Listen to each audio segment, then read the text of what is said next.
Voilà, une fois que les pièces de patron ont bien été repérées, donc ici on va se concentrer sur la 23 qu'on a fait ensemble. Donc vous voyez bien, de là jusque là, la courbe, hop, une petite ligne, une légère petite courbe de nouveau, et puis hop, jusque là plutôt, et puis zoup. Voilà, ça c'est la première pièce, c'est la pièce 21.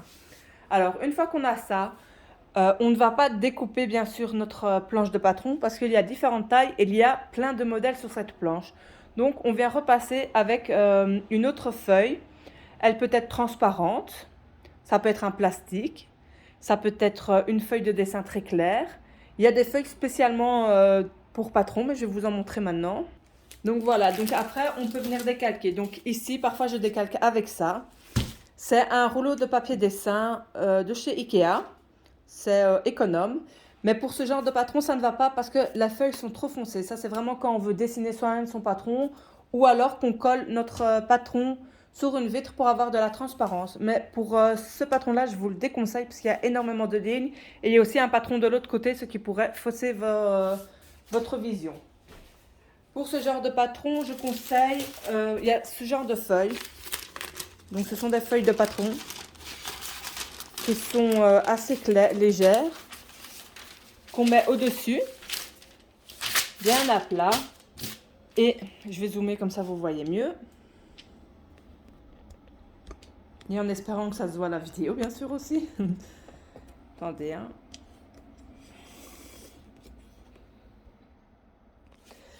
Normalement, quand je mets bien à plat, moi je vois toutes mes lignes. Je ne sais pas si vous le voyez à la caméra. Je ne sais pas. Enfin, normalement on voit, peut-être à la vidéo ça se voit un peu moins bien. Et de toute manière, je ne vais pas faire avec ce papier-là pour vous montrer. Mais c'était comme ça, vous voyez le genre de feuille de patron qui existe. Il y a aussi ceci qui existe. Donc ce sont des feuilles plastiques qui se vendent dans les merceries. Donc je déballe avec vous, ça fait longtemps que je n'ai pas utilisé ce genre de feuilles. Hein.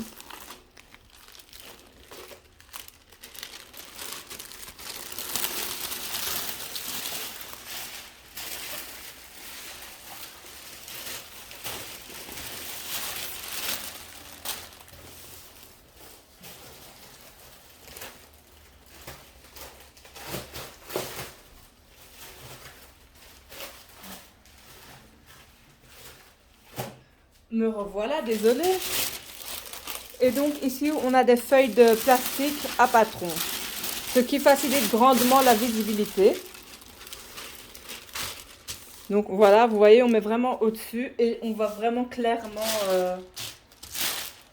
où est-ce qu'on doit décalquer.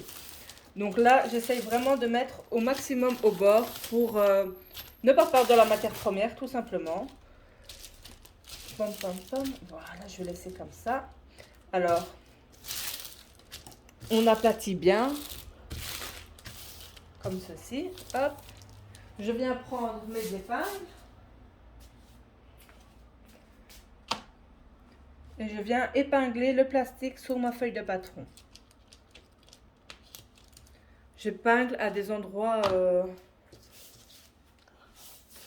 allez, aux extrémités déjà du patron que je vais décalquer. Et je n'épingle pas partout, je fais ça à certains endroits pour éviter que le patron ne bouge et que la feuille ne bouge également.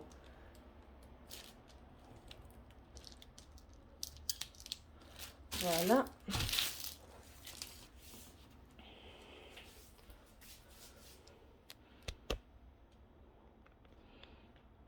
Voilà. Je viens mettre une ici également. Hop. Et une petite dernière ici. Voilà, voilà. Alors maintenant, qu'est-ce que je fais? Je prends soit un bic ou alors je prends un stiff et je repasse sur mes traits que nous avons fait auparavant au fluo orange. Alors moi ici j'ai pris un indélébile et je vais repasser sur les traits. Donc quand ce sont des lignes droites, je les fais à la latte, bien entendu.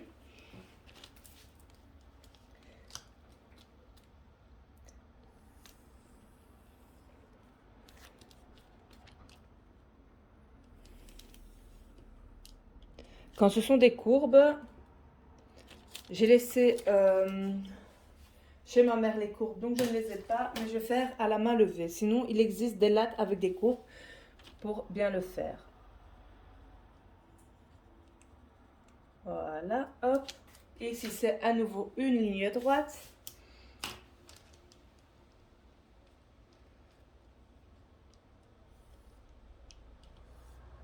Voilà. Ici, c'est à nouveau une petite courbe.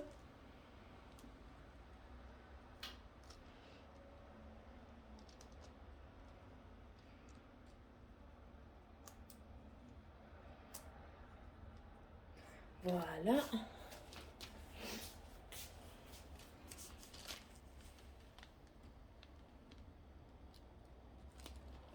À partir d'ici, ça redevient droit. Donc, je prends ma latte.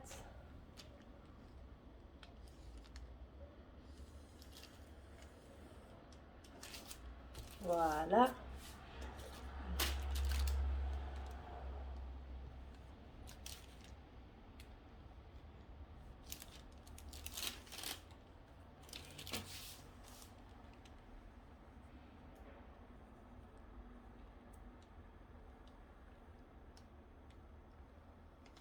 Voilà. Donc là, j'ai tracé tout le contour.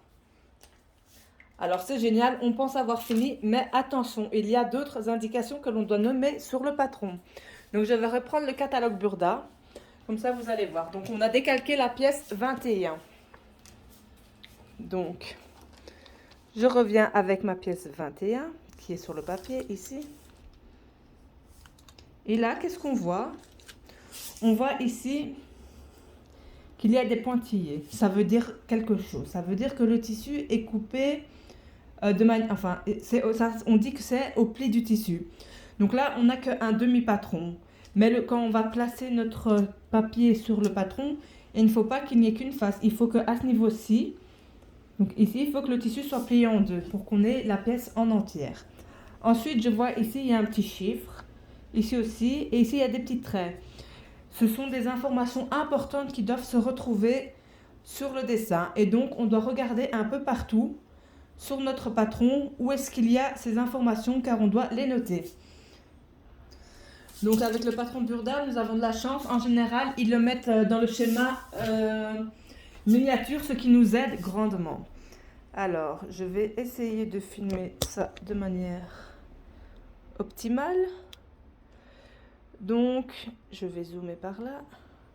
Ici, comme vous voyez, j'ai déjà repéré le numéro 1. Donc, on avait vu que le numéro 1, il était plus ou moins au niveau de l'épaule. Ici, je vois mon numéro 1. Donc, le numéro va là, là, là, là, là, c'est pour toutes les tailles. Hein. Donc, le numéro 1, il est ici. Ensuite, il y avait le numéro 2. Pour rappel, le numéro 2 était aussi également près de l'épaule. Regardez. Vous voyez, on a déjà trouvé le 1. On sait que le numéro 2 va être plus ou moins près de la courbe. Et on sait qu'à ce niveau-là, il y aura 2 traits à mettre. Donc, je regarde bien, bien, bien. Ah ben voilà, ici je vois un premier trait. Je vois que c'est ici mon numéro 2. Et je sais qu'un peu plus bas, il y a un second trait. Donc, je vais essayer de zoomer pour que vous le voyez mieux. Ah voilà, on les voit ici, les traits.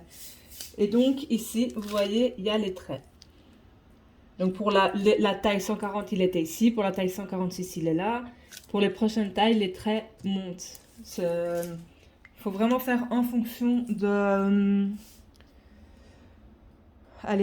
sa taille. Donc voilà, donc ici maintenant, une fois que tout a été décalqué, on note encore également ici que c'est au pli. Et il faut également chercher le droit fil. Comme je vous avais dit, dans le droit fil, ça indique comment on doit positionner son patron sur le tissu. Alors ici, il n'y a pas de flèche à proprement dite parce que, comme ici, il y a la pièce coupée au pli, eh ben, c'est aussi le droit fil. Donc, je note. Ça, c'est un symbole important. Ça veut dire au pli. Et puis j'écris DF pour dire droit fil. Ensuite, je viens noter sur mon patron. Je viens faire une ligne pour m'indiquer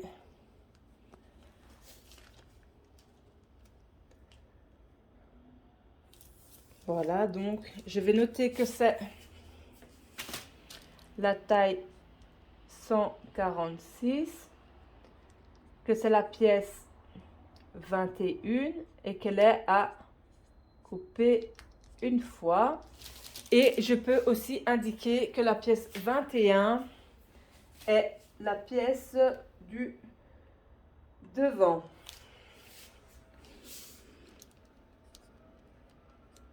On peut également noter que ça vient du Burda, décembre 2018, et que c'est le modèle 128. Où j'ai ces informations, c'était dans la précédente vidéo, je vous avais dit que c'était le modèle 128, mais je peux vous remontrer maintenant. Donc on avait dit, je vais zoomer un peu, 128 pullover fillette, et donc on est à ce modèle-là. Donc on a noté toutes les infos. Donc voilà, là c'est la première pièce qui est faite, et je devrais faire de même avec la pièce 22 et 23.